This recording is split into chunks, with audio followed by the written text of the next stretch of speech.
दोस्तों मेरे चैनल से जुड़ने के लिए सब्सक्राइब ऑप्शन पर क्लिक कीजिए और आप चाहते हैं मेरी वीडियो अपलोड होते ही आपके पास मैसेज आ जाए तो बेल आइकॉन को भी ऑन कर दीजिए।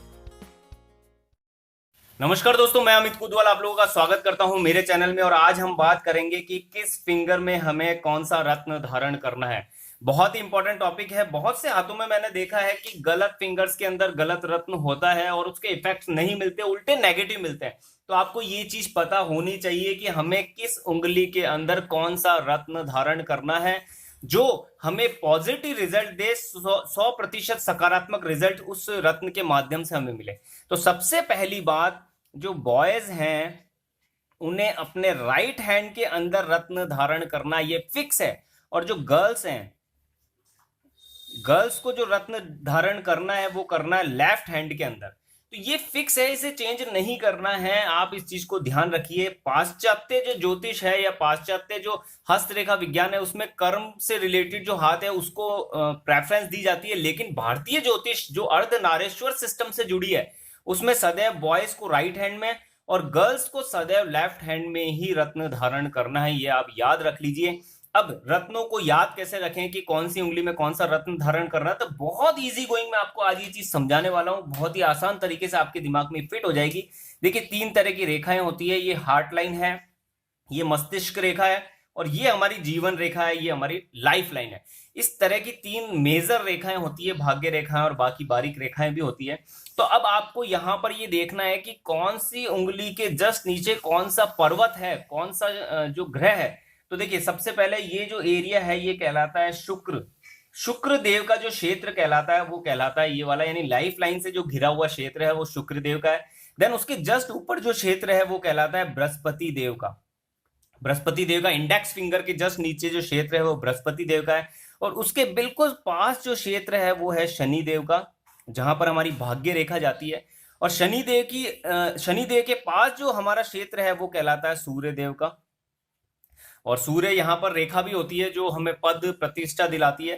देन उसके बाद जो क्षेत्र कहलाता है छोटी उंगली जो है लिटिल फिंगर, उसके जस्ट नीचे का जो क्षेत्र है वो बुध देव का है, जो हमारे व्यापार बिजनेस, जो हमारी जो है बच्चों से रिलेटेड रेखाएं और जो अफेयर्स हैं इससे रिलेटेड रेखाएं, और साथ साथ के अंदर जो मैरिज लाइफ है वो भी यहाँ से देखी जाती है, मैरिज लाइन भी यहाँ से देखी जाती है। तो इस तरह से हाथों के अंदर कुछ पर्वत होते हैं जो मेंशन होते हैं। अब इसका कनेक्शन रत्नों से और इसका कनेक्शन ज्योतिष विज्ञान से भी है। देखिए, बिल्कुल सिंपल तरीके से आपकी चीज समझ में आ जाएगी, कंफ्यूजन वाली बात ही नहीं है। बृहस्पति देव का रत्न कहलाता है पुखराज। पुखराज सदैव इंडेक्स फिंगर में ही आपको पहनना है, इस उंगली में ही आपको पहनना है। बॉयज है तो राइट हैंड साइड में, राइट हैंड में पहनना है, और गर्ल्स है तो लेफ्ट हैंड में पहनना है। ये आप बिल्कुल फिक्स कर लीजिए अपने दिमाग में। और पुखराज की जो ये उंगली है इंडेक्स फिंगर, इसमें कोई दूसरा रत्न धारण नहीं किया जाता। सिंगल सिर्फ पुखराज ही इस उंगली में धारण किया जाता है, क्योंकि बृहस्पति देव अपने आप में सभी पावरफुल चीजें लेकर बैठे हैं। संतान से रिलेटेड पावर है इनके पास, यानी संतान सुख चाहिए तो बृहस्पति देव है, पैसा चाहिए बृहस्पति देव है, मान सम्मान चाहिए बृहस्पति देव है, परिवार चाहिए बृहस्पति देव है। तो इनके पास बहुत सी चीजें हैं। जिसकी कुंडली में बृहस्पति अच्छा होता है, अच्छी पोजीशन में होता है, उसको लाइफ में बहुत कम प्रॉब्लम्स आती है। ये शनि देव का क्षेत्र कहलाता है, शनि देव का क्षेत्र कहलाता है। तो ये जो सबसे बड़ी उंगली है हमारे हाथ की, उसमें पहना जाता है नीलम। नीलम रत्न सदैव इस उंगली में धारण किया जाता है। देन उसके बाद ये सूर्य देव की उंगली है तो इसमें धारण किया जाता है माणक, क्योंकि सूर्य देव का जो रत्न है वो कहलाता है माणक। देन उसके बाद बुध देव की जो उंगली है उसमें पहना जाता है पन्ना। सदैव पन्ना इसी उंगली में पहना जाएगा। इसके बाद 2 क्षेत्र और हैं, वो भी मैं आपको क्लियर कर देता हूं। ये कहलाता है चंद्र क्षेत्र। हमारे हाथ का जो ये क्षेत्र है चंद्र क्षेत्र कहलाता है। यहाँ से विदेश यात्राएं भी देखी जाती है और भाग्य रेखा अगर यहाँ से निकलती है तो उसका भी इफेक्ट पड़ता है। और ये जो क्षेत्र कहलाता है ये कहलाता है मंगल, जहां पर हमारी लाइफ लाइन और हमारी मस्तिष्क रेखा आपस में मिलती है। उसके नीचे का जो एरिया है वो कहलाता है मंगल का एरिया, और इसके बिल्कुल सामने भी मंगल का ही क्षेत्र है। यानी मंगल क्षेत्र की बात करूं तो ये पूरा जो एक पट्टी सी है, ये जो हार्ट लाइन से नीचे है और इस रेखाओं के नीचे का एरिया है, ये पूरा एरिया कहलाएगा मंगल देव का। ये मंगल क्षेत्र कहलाता है। तो अब यहाँ पर 2 रत्न और बच गए। यहाँ पर एक तो बच गया है, देखिए 3 रत्न बच गए यहाँ पर। एक तो चंद्रदेव का मोती, तो मोती आपको धारण करना है बिल्कुल इस जो पर्वत है उससे ऊपर वाली उंगली यानी कि जो पन्ने वाली उंगली है बुद्ध देव की, उसमें तो मोती सदैव आपको धारण करना है इस उंगली के अंदर। देन उसके बाद शुक्र देव का क्षेत्र यह है, तो उसके ऊपर वाला क्षेत्र यानी यहां से भी आप कैलकुलेट करें तो 2 उंगलियां लगभग कवर होती है शुक्र क्षेत्र से, जो बृहस्पति देव और शनि देव की है। लेकिन शनि देव इनके अति मित्र हैं, इसलिए शुक्र देव का जो रत्न है जो कहलाता है ओपल, वो सदैव आपको धारण करना है इस उंगली के अंदर। ओपल जो आपको धारण करना है वो शनि देव की जो उंगली है, सबसे बड़ी जो उंगली है, मध्यमा जो उंगली है, उसमें आपको धारण करना है। और इसके बाद आप मंगल क्षेत्र क्योंकि ये पूरा ही है, तो यहाँ पर मित्र जो उंगली है वो देखी जाती है। तो मित्र उंगली जो है वो है यहाँ पर सूर्य देव की, मंगल देव सूर्य देव के अति मित्र है। तो आपको जो कौरल धारण करना है यानी जो मूंगा धारण करना है वो सदैव धारण करना है सूर्य देव की उंगली के अंदर। अब कौन कौन से धातुओं के अंदर इसे धारण करना है, तो दोस्तों कौन कौन से धातुओं में इन्हें धारण करना है वो भी आप समझ लीजिए। पुखराज सदैव धारण किया जाता है सोने में, गोल्ड के अंदर। देन उसके बाद नीलम जो धारण किया जाता है वो सदैव किया जाता है पंच धातु में, या तो आप इसे पंच धातु में धारण करें या फिर आप इसे धारण करें पीतल के अंदर।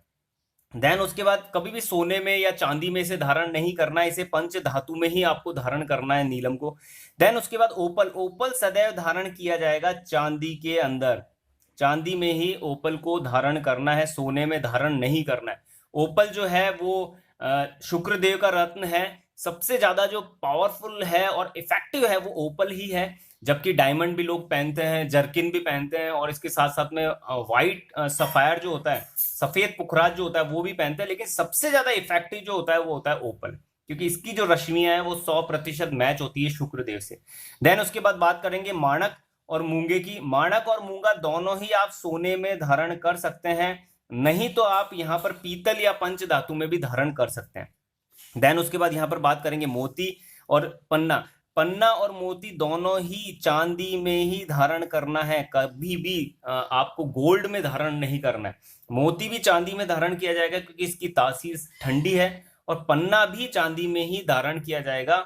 ये दोनों ही रत्न जो धारण किए जाते हैं वो चांदी में धारण किए जाते हैं। तो ये कुछ इंफॉर्मेशन थी दोस्तों रत्नों के बारे में। कौन सी फिंगर में आपको कौन सा रत्न पहनना है ये बिल्कुल फिक्स है, इसमें 1% भी इधर उधर आपको बदलाव नहीं करना है। अगर आपने गलत रत्न धारण किए हैं, कोई दूसरी उंगली में कोई रत्न धारण कर रखा है तो उसे चेंज कर दीजिए। और 2 रत्नों के लिए मैं आपको फिर बताना चाहूंगा।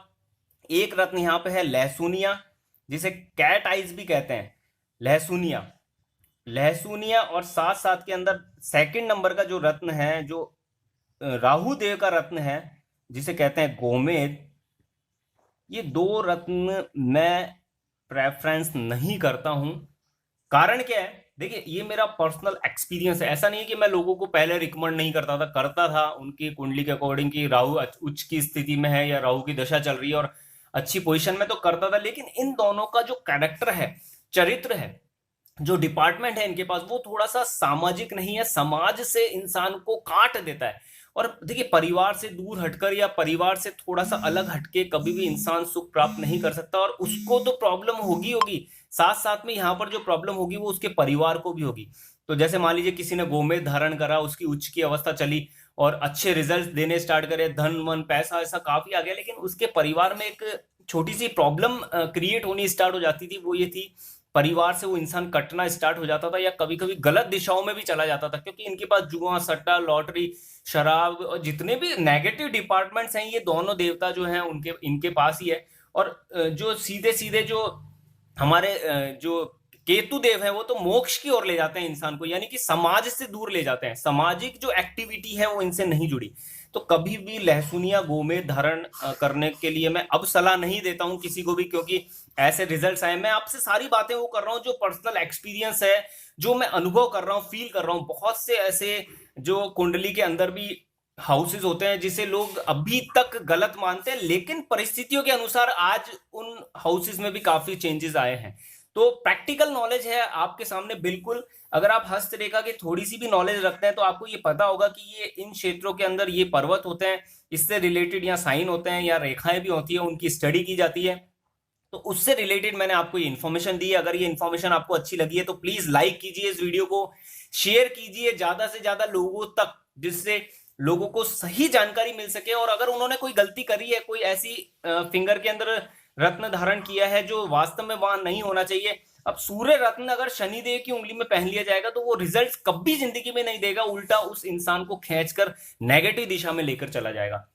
और कभी कभी तो ऐसा भी देखा जाता है कि मंगल देव की जो उंगली होती है और सूर्य देव की उंगली होती है उसमें लोग गोमेद धारण कर लेते हैं, जबकि दोनों एंटी पार्टियां हैं। शारीरिक प्रॉब्लम होनी स्टार्ट हो जाती है, शारीरिक बीमारियां लगनी यानी कष्ट होना स्टार्ट हो जाता है, और एक्सीडेंट की संभावना भी बन जाती है अगर गोमेद किसी ने सूर्य देव की उंगली में धारण कर लिया है तो ऐसे केसेस भी देखे गए हैं। तो इसलिए ये वीडियो इतनी बहुत ज्यादा इंपॉर्टेंट है, आप इसे शेयर कीजिए, व्हाट्सएप फेसबुक अपने ज्यादा से ज्यादा लोगों तक पहुंचाइए, जिससे अगर उन्होंने कोई गलत रत्न धारण किया है, गलत धातु में धारण किया है, तो उनको सही जानकारी मिले और उनका जीवन सही हो सके। माध्यम बनिए इसके लिए। आप लोग अगर इसका माध्यम बनेंगे, किसी की हेल्प कर पाएंगे तो बहुत ही बढ़िया बात है, उसका फायदा आपको भी मिलेगा। तो दोस्तों मिलते हैं नेक्स्ट वीडियो में। नए व्यूअर हैं, पहली बार मेरा चैनल देख रहे हैं तो सब्सक्राइब कीजिए, और एक बेल आइकॉन है उसे भी ऑन कर दीजिएगा, तो मेरी वीडियो अपलोड होते ही आप तक पहुंच जाएगी, एक मैसेज आपके पास आ जाएगा। तो मिलते हैं दोस्तों नेक्स्ट वीडियो में। Okay, thank you.